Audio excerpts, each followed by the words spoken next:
샬롬 할렐루야. 히브리서 11장 1절입니다. 믿음은 바라는 것들의 실상이요 보이지 않는 것들의 증거니. 아멘. 3차원의 공간에서 지킴받고 보호받는 경우가 있고요. 영의 세계에 속한 존재를 볼 수 있는 경우가 있고 4차원 공간에 대해서 말씀을 드립니다. 6의 공간에 사는 사람에게 영의 공간을 입힌 경우가 있는데 이는 간단히 말해서 영안이 열리는 경우입니다. 사람의 눈에 3차원의 공간이 입혀지면 영안이 열려 영의 세계에 속한 천군 천사 등 영적인 존재들을 볼 수가 있습니다. 열왕기하 6장에 보면 엘리사가 밝은 계시로 번번이 아람의 전술을 알아내어 이스라엘 왕에게 알려준 기록이 나옵니다. 아람 왕은 엘리사를 잡으려고 그가 있는 성에 군사와 말과 병거를 보내 포위합니다. 이것을 알게 된 엘리사의 사환은 매우 걱정하며 두려워하지만 열왕기하 6장 16절에 엘리사는 두려워하지 말라. 우리와 함께한 자가 저와 함께한 자보다 많으니라 말합니다. 그리고 이어지는 17절에 엘리사가 기도하여 가로되 여호와여 원컨대 저희의 눈을 열어서 보게 하옵소서 하니 여호와께서 그 사환의 눈을 여심해 저가 보니 불말과 불병거가 산에 가득하여 엘리사를 둘렀더라 했습니다. 하나님께서 엘리사에게 하늘의 군대를 보내어 위급한 상황에서도 지켜주신 것이지요. 그리고 엘리사의 기도를 통해 그의 사환도 순간 영안이 열려서 하늘의 군대를 볼 수가 있었습니다. 다니엘의 세 친구가 풀무불에 던져졌을 때 느부갓네살 왕도 영안이 열리는 은혜를 입었지요. 그래서 신들의 아들과 같은 이가 세 사람과 함께 있는 것을 보았던 것입니다. 세 사람과 함께한 분은 성신 하나님이므로 그곳은 3차원의 공간이 입혀졌습니다. 이처럼 영안이 열리면 즉 3차원의 공간이 사람의 눈에 입혀지면 4차원도 볼 수 있습니다. 그러나 3차원의 존재를 보는 것처럼 선명하게 볼 수 있는 것은 아닙니다. 3차원과 4차원은 빛의 밝기가 다르기 때문이지요. 영안이 열린 분들이 아버지 하나님과 주님의 얼굴을 또렷이 본 분도 있을 수 있답니다. 그 빛이 매우 밝아서 영안이 열려도 보기가 어렵기 때문이고요. 하나님께서는 장막을 치시는 등 빛을 조절해 주셔야만 어느 정도 볼 수가 있고, 그러나 온영으로 이룬 분들이라면 영안이 열려 주님의 영을 평안히 볼 수가 있습니다. 마태복음 5장 8절에 마음이 청결한 자는 복이 있나니 저희가 하나님을 볼 것이며 하신 대로 하나님의 공의에 맞는다면 얼마든지 이루어질 수 있는 것입니다. 그런데 느부갓네살 왕은 하나님을 믿지 않았습니다. 그럼에도 하나님께서 그에게 영안을 열어주신 이유는 무엇일까요?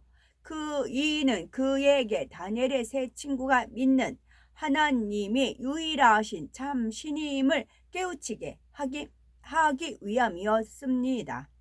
다니엘 3장 28에서 29절에 느부갓네살이 말하여 가로되 사드락과 메삭과 아벳느고의 하나님을 찬송할지로다. 그가 그 사자를 보내사 자기를 의뢰하고 그 몸을 버려서 왕의 명을 거역하고 그 하나님 밖에는 다른 신을 섬기지 아니하며 그에게 절하지 아니한 종들을 구원하셨도다. 그러므로 내가 이제 조서를 내리노니 각 백성과 각 나라와 각 방언하는 자가 무릇 사드락과 메삭과 아벳느고의 하나님께 설만히 말하거든 그 몸을 쪼개고 그 집으로 걸음터를 삼을지니 이는 이같이 사람을 구원할 다른 신이 없음이니라 했습니다. 영안이 열린 느부갓네살 왕은 즉시 깨우치고 하나님을 찬송했던 것입니다. 그러면 하나님께서는 왜 느부갓네살 왕에게만 영안을 열어주셨을까요? 이는 왕 한 사람만 깨우치고 변화되어도 신하들은 저절로 복종하기 때문이지요. 또한 영안이 열리지 않았다 해도 신하들이 왕의 말을 믿을 수 있는 확실한 증거가 있었습니다. 극렬히 다하는 풀무불 속에서도 머리카락 하나 그슬리지 않고 살아나온 세 사람이 바로 그 증거이기 때문이지요. 이처럼 영안이 열려 영의 세계를 보는 것도 하나님의 공의 가운데 이루어짐을 잘 깨달을 수가 있어야 되는 것입니다. 또한 영적인 존재에게 육의 공간을 입힌 경우가 있는데요. 첫 번째 경우와 반대로 하나님께서 영적인 존재에게 육의 공간을 입히면 육안으로도 영의 세계를 볼 수가 있습니다. 소돔성에 나타났던 두 천사가 그러한 경우이지요. 창세기 19장을 보면 롯이 두 천사를 자기 집으로 영접하여 음식도 같이 먹었습니다. 영으로 본 것이 아니라 육을 입은 사람처럼 보였지요. 소돔 백성들도 낯선 두 사람이 롯의 집에 들어간 것을 보았습니다. 하나님께서 두 천사에게 육의 공간을 입히셨으므로 육의 사람들은 두 천사를 그냥 사람이라 생각했던 것입니다. 하나님께서 이처럼 하신 이유는 아브라함을 생각하사 롯을 구원하시기 위함이었습니다. 롯은 멸망의 임박함을 알자 너무나 당황하여 두 천사가 재촉하는데도 어찌할 바를 모르며 지체하고 있었지요. 이러한 롯을 구원하기 위해서는 육을 입은 두 천사가 직접 그의 손을 잡아 끌어 그곳에서 나와야만 했던 것입니다. 또 두 천사를 보내심으로 그곳이 정령 멸망의 심판을 받을 수밖에 없음을 직접 확인할 수 있었습니다. 육의 사람들이 얼마나 죄악에 깊이 물들어 있는지를 알 수 있었던 것입니다. 이러한 하나님의 공의 가운데 하나님께서는 영적인 존재인 두 천사에게 육의 공간을 입힘으로 육의 사람들에게도 보이게 하셨지요. 4차원의 공간입니다. 4차원의 공간은 근본의 하늘과 같은 넷째 하늘의 속성을 가진 공간입니다. 넷째 하늘에서는 무에서 유가 창조되며 죽은 것이 살아나고 마음먹은 대로 모두 이루어집니다. 고체가 액체로, 액체가 기체로, 기체가 고체로, 자유자재로 변형될 수 있습니다. 따라서 천사에게 육의 공간을 입히는 것도 다시 육의 공간을 벗기는 것도 4차원의 공간을 소유할 때만이 가능한 일입니다. 쉽게 말해 4차원의 공간에서는 모든 것이 가능합니다. 단 그 일이 넷째 하늘의 공간에 맞아야 합니다. 그러면 먼저 4차원의 공간 특성 중에 창조의 역사에 대한 부분을 살펴봅니다. 창조의 역사는 창조는 전에 없던 것을 처음으로 만드는 것을 뜻하지요. 따라서 태초에 하나님께서 말씀으로 천지 만물을 만드신 것, 이것이 바로 창조의 역사입니다. 하나님께서는 4차원의 공간인 넷째 하늘을 온전히 소유하셨기 때문에 이런 창조의 역사를 베푸실 수가 있습니다. 첫 번째 예수님께서 베푸신 창조의 역사를 살펴봅니다. 4차원의 공간을 소유하신 예수님께서도 창조의 역사를 베푸셨지요. 예를 들어 예수님의 공생애 중 처음 나타내신 표적도 창조의 역사에 해당이 됩니다. 이는 요한복음 2장에 나오는 물로 포도주를 만드신 일인데요.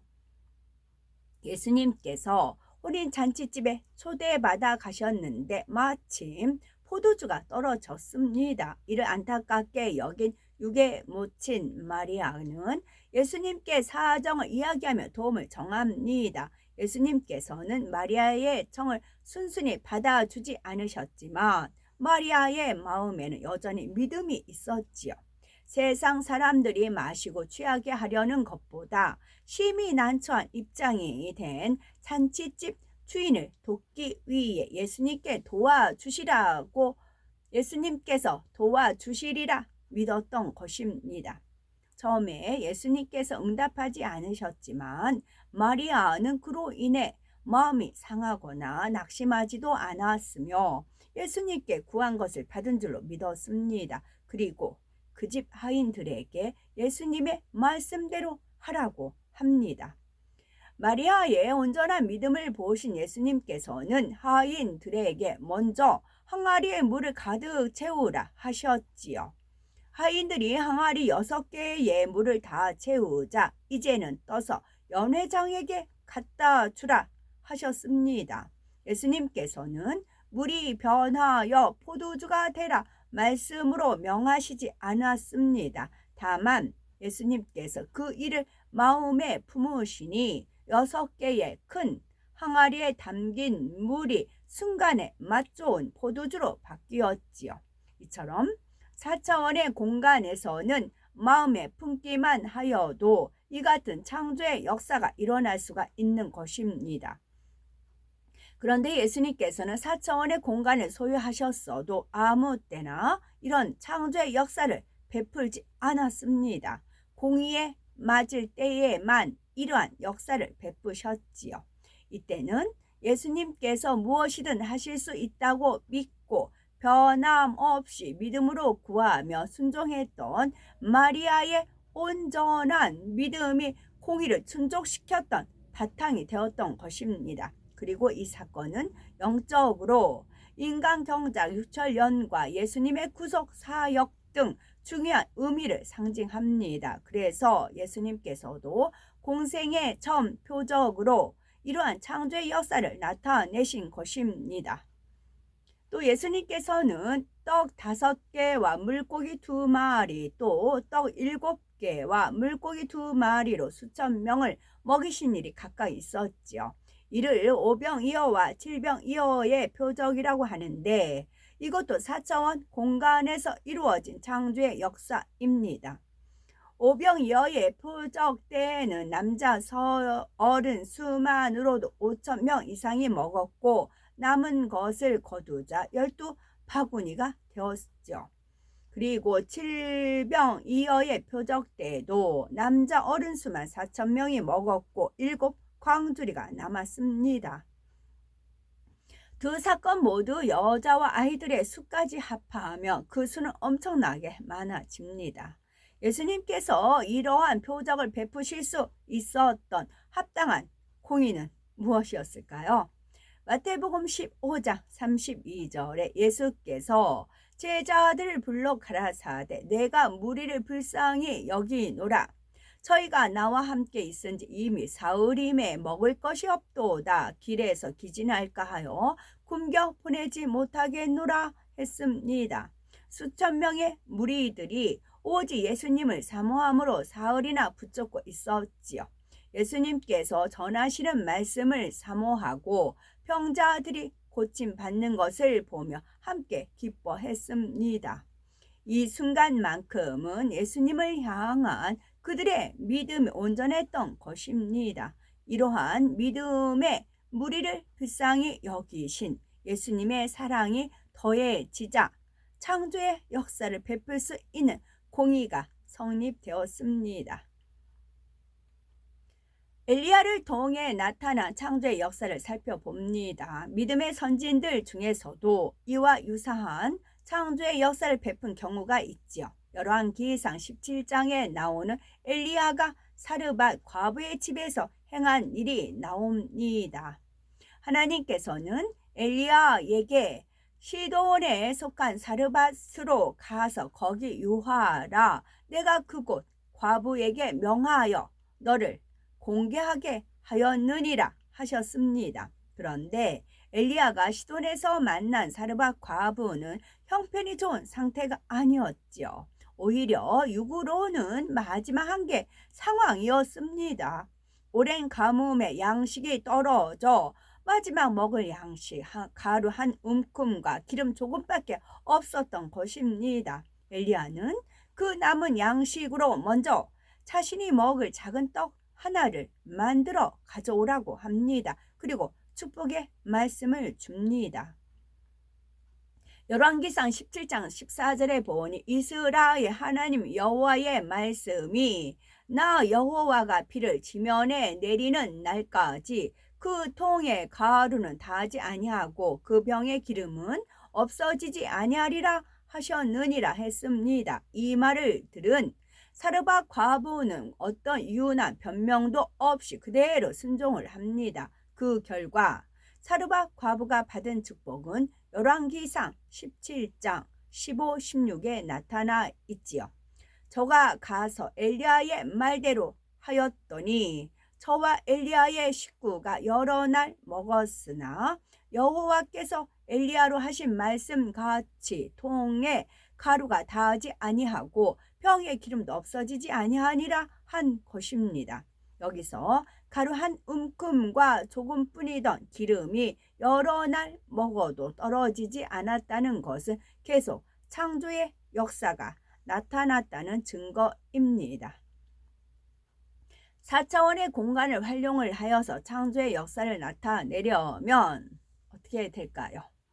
창조의 역사는 4차원의 공간에서 일어나며 삼위일체 하나님만이 4차원의 공간을 소유할 수 있다 했습니다. 그런데 엘리야 선지자가 어떻게 4차원의 공간을 활용하여 창조의 역사를 베풀 수 있었을까요? 사실 엘리야뿐만이 아니라 아브라함, 모세, 사도 바울도 4차원의 공간을 활용했습니다. 이러한 믿음의 선지인들은 4차원의 공간을 소유한 것이 아니라 다만 4차원의 공간을 소유하신 하나님의 마음과 뜻을 한정적으로 읽고 4차원의 공간을 전달받은 것입니다. 여기서 한정적이라는 말은 하나님께서 이루시는 어떤 일에 대해서 그 순간은 하나님의 마음을 읽는다는 의미입니다. 하나님의 모든 마음과 뜻을 읽는다는 것이 아니라 지금 하나님께서 이루시는 그 일에 담긴 하나님의 뜻을 읽을 수 있다는 의미이지요. 하나님을 온전히 믿고 순종할 수 있는 온영의 마음을 가졌기 때문에 하나님께서 소유하신 영의 공간을 함께 탈 수 있는 공의에 합당했습니다. 그래서 하나님께서 어떤 것을 명하시면 그 말씀에 담긴 하나님의 마음과 하나님의 뜻을 읽을 수 있고 또 깨달을 수가 있습니다. 하나님께서 어떻게 역사하시겠다는 느낌을 받을 수가 있는 거지요. 여기서 느낌이라는 것은 하나님께서 영의 공간에서 이루실 일이 마음에 그려지는 것입니다. 엘리야가 불의 응답을 끌어내렸던 것도 하나님께서 어떻게 역사하시겠다는 느낌을 그 마음에 전달받았기 때문입니다. 또한 마지막 먹을 양식밖에 없는 사르밧 과부에게 담대히 양식을 청할 수 있었던 것도 마찬가지 이유였습니다. 엘리야를 사르밧으로 보내신 분은 하나님이셨고 엘리야는 순종해서 왔습니다. 하나님께서는 사르밧에 가면 엘리야를 공개할 한 과부를 만나리라 하셨지요. 하나님을 온전히 믿고 순종하는 엘리야는 하나님께서 예비하신 과부를 금방 알아볼 수 있었고요. 또한 그 과부의 현실이 어렵다 해도 하나님께서 어떻게 역사하실지 그 길도 훤히 보였습니다. 그리고 사르밧 과부 역시 축복받을 수 있는 공의에 합당한 믿음과 순종을 내보였지요. 사르밧 과부는 하나님의 사람인 엘리야 선지자를 신뢰했고 그 입의 말씀을 하나님의 말씀으로 믿었습니다. 또한 어떠한 생각도 동원치 않고 아무런 주저함 없이 즉시 순종을 하였습니다. 이렇게 엘리야를 믿고 순종함으로 사르밧 과부도 엘리야가 타고 있는 영의 공간을 함께 탈 수 있었던 것입니다. 역대하 20장 20절 보면 너희는 너희 하나님 여호와를 신뢰하라. 그리하면 견고히 서리라. 그 선지자를 신뢰하라. 그리하면 형통하리라 했습니다. 4차원의 공간은 하나님만이 소유하셨습니다. 그러나 하나님께서는 믿음과 순종으로 하나 된 사람에게도 4차원의 공간을 입혀 주십니다. 4차원의 공간이 입혀진 하나님의 사람과 믿음과 순종으로 하나 된 사람이 있다면 하나님께서는 그에게도 역시 4차원의 공간을 입혀 주시는 것입니다. 이와 같은 원리를 잘 터득하여 우리도 4차원의 공간에서 놀라운 축복을 누리는 우리가 되어야 되겠습니다.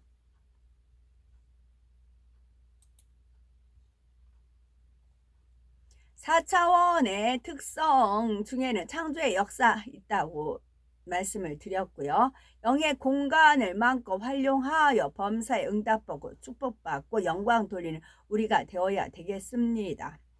출애굽기 15장에서 마라의 쓴물이 단물로 바뀐 것도 4차원의 공간 안에서 이루어진 일입니다. 출애굽기 15장 22, 23절을 보면 이스라엘 백성이 홍해를 건너 광야로 들어온 지 사흘이 되었으나 물을 얻지 못합니다. 마라에 이르러 물을 발견하였으나 그 물이 써서 먹지 못하자 백성들의 원성은 더 커졌습니다. 이에 모세가 하나님께 부르짖어 기도하자 하나님께서는 한 나무를 지시하셨지요. 모세가 그것을 물에 던지자 물이 달아져 마실 수 있게 되었고요. 그러면 하나님께서 지시하신 나무에 물의 쓴맛을 없애는 성분이 있었던 것일까요? 그런 것이 아니죠. 모세의 믿음과 모세의 순종으로 인해 하나님께서 4차원의 공간을 입히시고 창조의 역사를 베풀어 주신 것입니다. 백성들의 믿음이 젖먹는 어린아이처럼 어리므로 백성의 인도자인 모세의 믿음을 보시고 하나님께서 그처럼 역사해 주신 것입니다. 4차원의 공간에서는 죽은 것을 살릴 수 있고 살아있는 것을 죽일 수도 있습니다. 식물이든 동물이든 생명 있는 것은 모두 해당이 되지요. 공간과 차원, 민수기 17장에 나온 아론의 지팡이도 4차원의 공간에 입혀졌던 것입니다. 그래서 약 하루 정도의 시간에 생명이 없는 나무 지팡이에서 um이 돋고 순이 나며 꽃이 피어서 살고 열매가 열렸던 것이지요.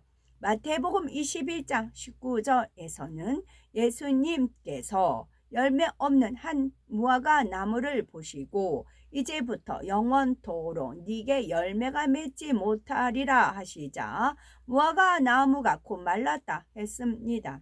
이 또한 4차원의 영의 공간이 입혀져서 이루어진 일입니다.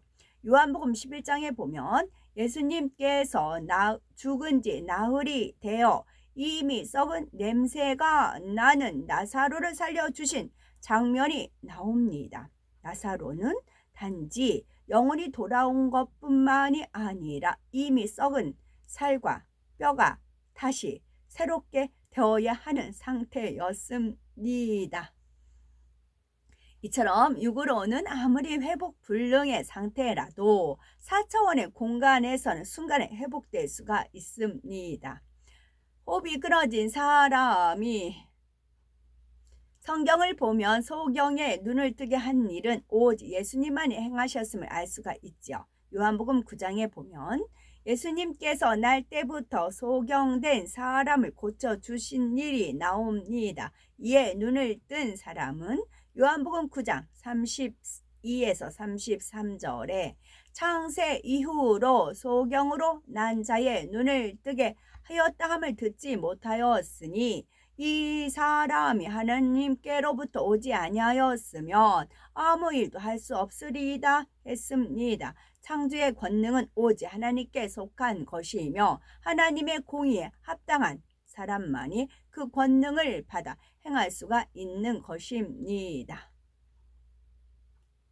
4차원의 공간에서 나타나는 권능의 역사는 시공을 초월하여 일어납니다. 그것은 4차원의 공간이 다른 차원들을 포함하며 또한 초월하기 때문입니다. 시편 19편 4절에 보니 그 소리가 온 땅에 동하고 그 말씀이 세계 끝까지 이르도다 했습니다. 이는 넷째 하늘에 계신 하나님께서 말씀하시는 소리가 온 세계 끝까지 이른다는 의미이지요.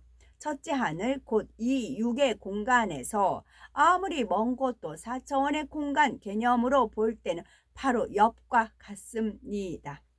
태양빛은 1초에 지구 7바퀴 반을 돈다고 합니다. 똑딱 태양빛이 똑딱 할 때 지구 7바퀴 반을 돈대요. 똑딱 할 때. 하나님의 권능의 빛은 지구뿐만 아니라 우주 끝에도 순간에 이룰 수 있습니다. 따라서 육적인 거리에 멀고 가까움은 4차원 공간에선 의미가 없는 것입니다. 마태복음 8장에 보면 한 백부장이 예수님께 자기 하인의 중풍병을 고쳐주실 것을 구하지요.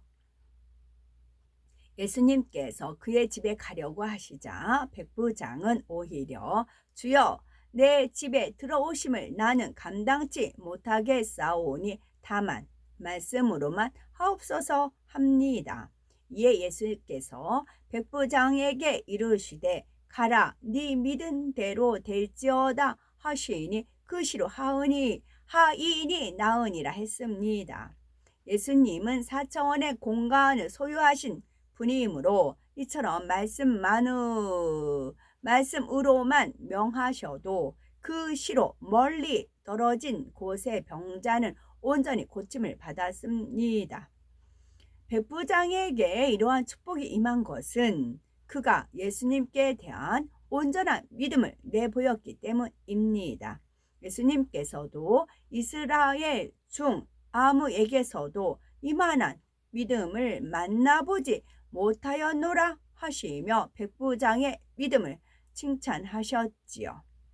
하나님께서는 온전한 믿음으로 하나 된 자녀에게는 어제나 오늘이나 변함없이 시공을 초월하는 권능의 역사를 베풀어 주십니다.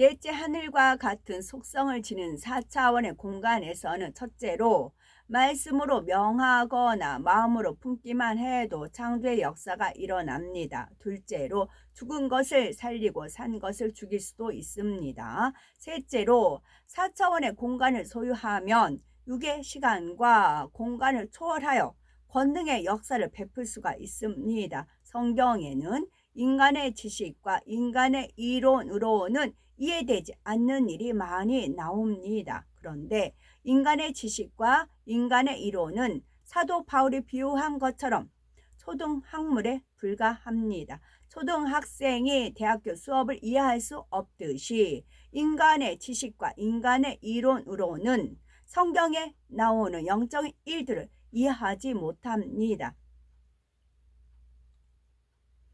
영의 공간을 입힘으로 시간의 흐름을 조절할 수가 있는데요. 시간의 흐름이 늘어난 경우를 성경상에서 살펴봅니다. 여호수아서 10장 13절에 보면 태양이 중천에 머물러서 거의 종일토록 속히 내려가지 아니하였다 했습니다. 이 일은 여호수아가 가나안 땅을 정복할 때 아모리 족속과의 전쟁 중에 일어났습니다. 여호수아 10장 12절에 여호와께서 아모리 사람을 이스라엘 자손에게 붙이시던 날에 여호수아가 여호와께 고하되 이스라엘 목전에서 가로되 태양아 너는 기브온 위에 머무르라 타라 너도 야얄론 골짜기에 그리할지어다 하매 그대로 되었습니다. 거의 하루 동안 시간이 멈춰 있었던 것이지요. 하루는 지구가 자전축을 중심으로 한 바퀴 도는데 걸리는 시간입니다. 따라서 시간이 멈추려면 자전하는 지구도 멈추어야 합니다. 하지만 자전하는 지구가 잠시라도 멈춘다면 지구는 물론 태양계를 비롯한 우주에 막대한 영향을 끼치게 됩니다. 이해를 돕기 위해서 예를 들면 만약 시속 200km로 달리던 버스가 갑자기 멈춘다면 어떻게 될까요? 버스는 속도를 이기지 못하고 전복되고 말 것이며 버스 안에 있던 사람들도 물건들은 밖으로 튕겨져 나갈 것입니다. 그런데 지구는 무려 시속 1660km로 자전하고 있습니다. 이는 시속 1200km보다도 빠른 속도입니다.